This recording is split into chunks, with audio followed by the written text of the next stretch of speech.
درود دوستان خوبم، امیدوارم که حالتون خوب باشه.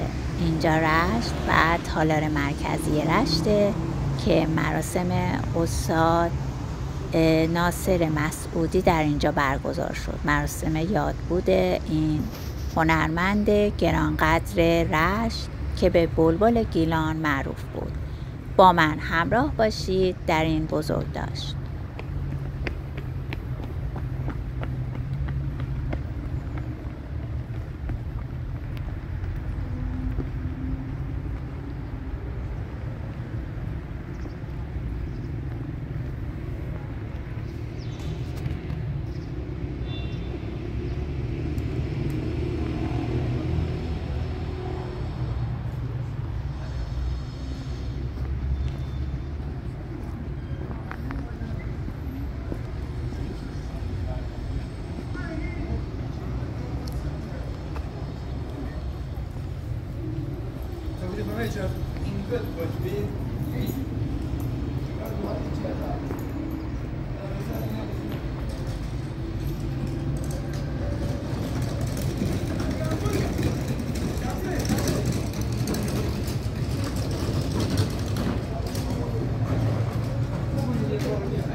تو اینجا رو نگاه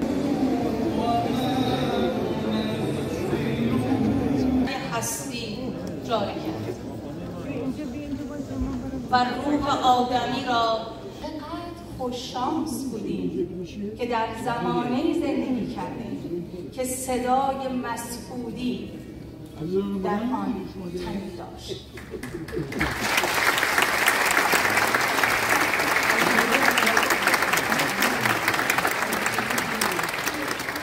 به احترام یاد عزیزش برمی‌خیزیم و به یاد تمامی خاطرات خوشی که برای مردمانش رقم زد 1 دقیقه بی‌وقفه تشویقش می‌کنیم.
فروردین 1314 تاریخ تولدمه. به دنیا اومدم تو سیغلام بود، خونه استجاری خانوادم گرفته بودن من که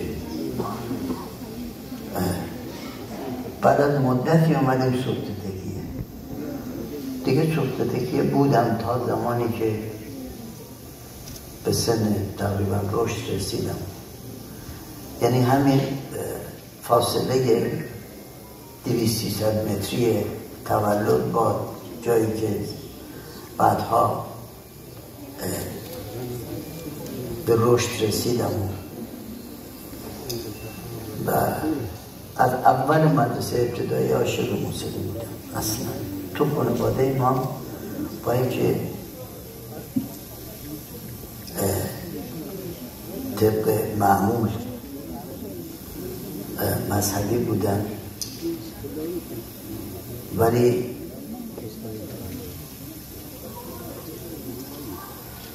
به موسیقی خیلی علاقه‌مند بودن و حس می‌کردم که دوست دارم گاهی صدای رادیو، گاهی گرام، آهنگای قدیمی و منم عجیب جذب می‌شدم.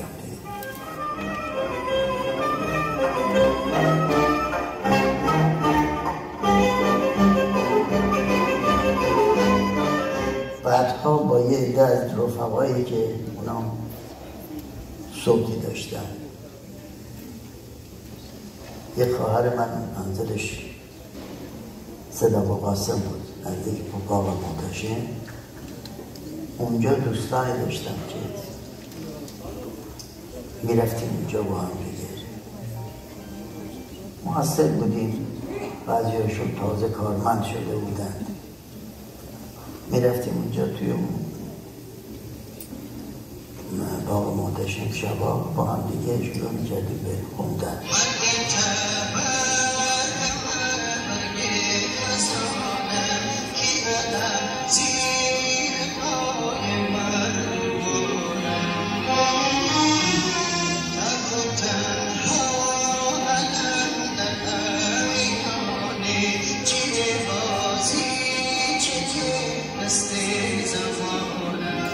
هیچ وقت اون شب از یادم نمیره، ولی که نقطه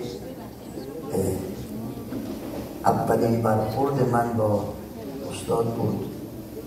قبل از اون خب این زمانهایی که در رشت بودم هر از گاهی اتفاق بیفته میرفتم تهران، 1 سال 6 ماه با برادرم خانواده‌اش میرفتم اونجا بودم، کلاس شهنازی رفتم، مقدار زیادی اطلاعات کسب کرده بودم از شنیدن.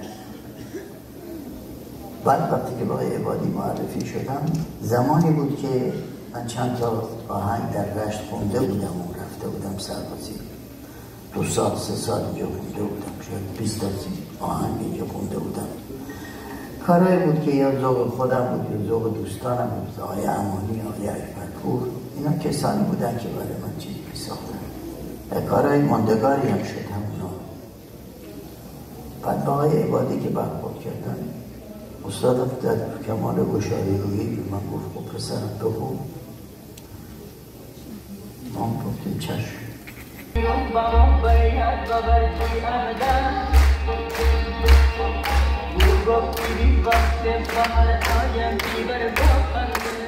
اولین اجرایی که تو رشت خوندم گیلکی نبود، فارسی بود. خودم یه چیزی به ذهنم رسید، اینو آمادهش کردم. شادم با خیال رویت دادم دل تار مویت. این سگاه بود. اینو رفتم با بچه ها صحبت کردم، همه استقبال کردن و بلافاصله رو چیز کردن و زدیم خوردیم. بعد یواش یواش اون ارق گیلکی که اصلی بود اینو یه خورده پس زد و اومد جلو که اولین آهنگی که خوندم آقای اکبرپور برای من ساخته بود به نام دختر وحشی. غمدر این آهنگی بود که خوندم، بعد خودم ملودیشو ساختم. آقای بهمن فرخی یکی از شعرهای بسیار خوبه، خیلی شعرهای زیبایی برای من گفته که آقای امانی آهنگش ساخته. کی گل گل پیرهن دکن یار نکن ناز، اینا رو، یا تی چومن چمن گل جادو باغمیم باز کنه مثل آهو، تی خاطر خوابم تی بفاکو جرفدی چندره دوتا ابرو، ناز نکن غر نکن دل پریشانه، تی لبه گزنگی چون تل حیرانه. هی گل او بدن بی یا زلفن تو بدن بی. اینا کارهای بسیار زیبایی بود که همه رو تهران بردن. یار بسی بینی مهانه بوره ورگیره بشه زبانه سینه میگری خیلی ترانه عاشق بسته در زمانه. من تمام دوران زندگیم همش عشق من عشق مردم بود، عشق ذات‌ها.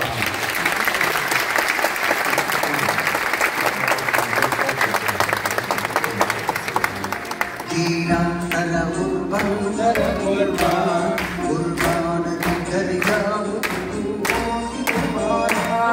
کی افغانی با پوت کدن سبز تجارا روخم کنه روخم چون شده باران گیرم در قربان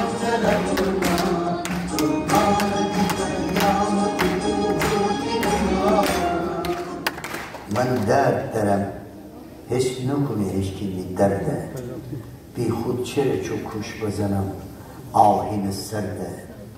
الدرد نه از فقر نه از بیش نه از کم، ربطی نره الدرد به شادی و به ماتم. ای وای که الدرد مرا زله بورده، فهمه میگه هر که خودش صاحب.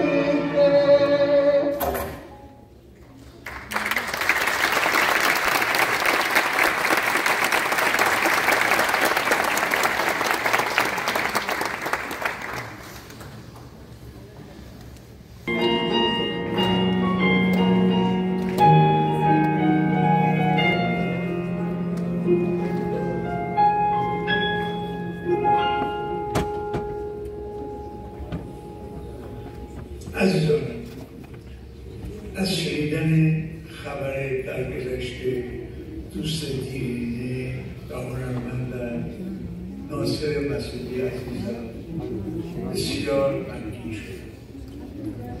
حضور ناهید خانم، همسر وفاداریش و فرزندان نازنینش و همچنین فامیل محترم ناصر مسعودی صمیمانه تسلیت عرض می‌کنم. متاسفم که گیلان بلبل خوش‌آوازشون از دست داد. روحشون شاد.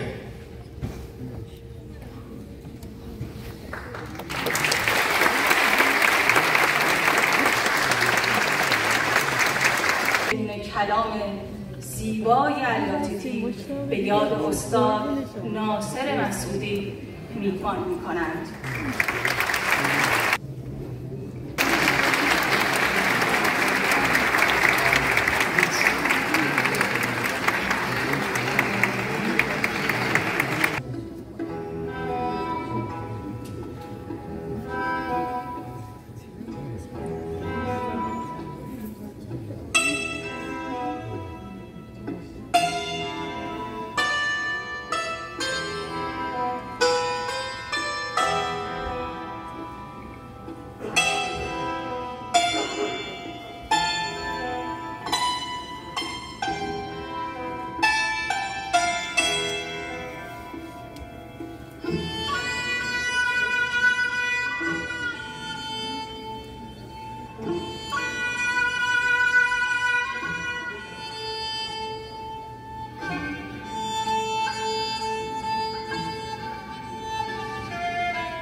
نامدار شدن کار آسانی نیست و حفظ خوشنامه از اون دشوارتره. خیلی سخته که کسی 60-70 سال کار هنری کرده باشه و در تمام مدت کار هنریش محبوب مانده باشه. خب جناب شمس لنگرودی، لازم هست بگم قطعه زیبای علاتیتی به سرپنجه توانای این عزیزان نواخته شد. آقایان محمد انشایی کمانچه، دانیال اثریراد ویلیو آلتو، مرتضی سعیدی را سنتور،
چون این عاشق بیچاره که ماییم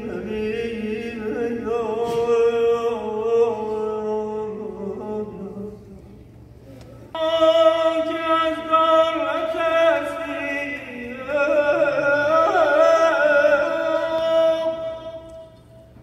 مجنون صفتانی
کامل چه چیزی بهتر از شنیدن از خانواده استاد.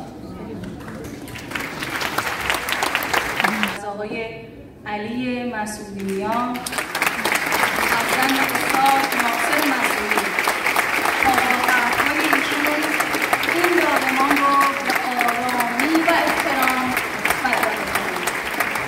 جناب آقای علی مسعودی.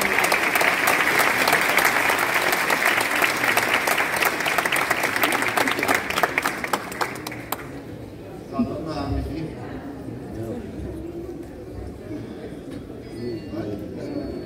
این روزا خب خیلی درگیر چند روزی، یک ماهی که درگیر این وضعیت وخیم منجر به رخ داده ناگوار فوت پدر بودم و این چند روزم درگیر مراسم. دقیقا همین چند دقیقه قبل از اینکه قرار باشه سیاه بالا ایستن کمر از قصه شکست. نمیدونم چرا بدشانسی آوردم. یهو انگار تازه فهمیدم شیابون کردم.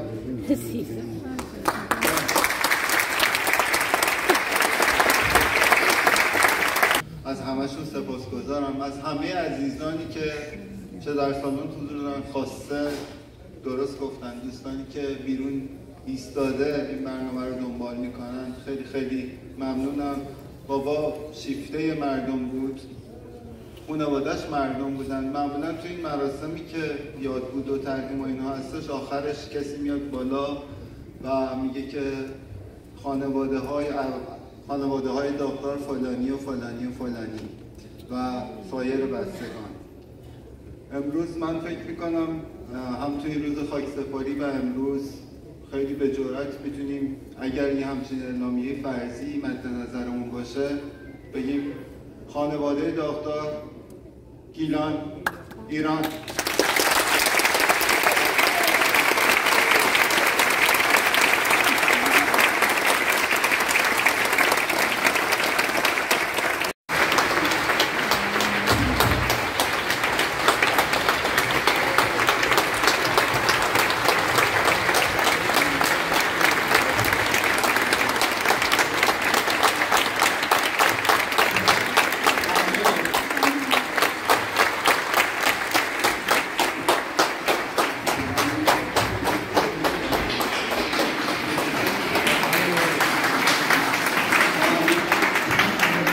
و برای که ببینید هنر چه کارها میکنه از آن نرمین بفرد.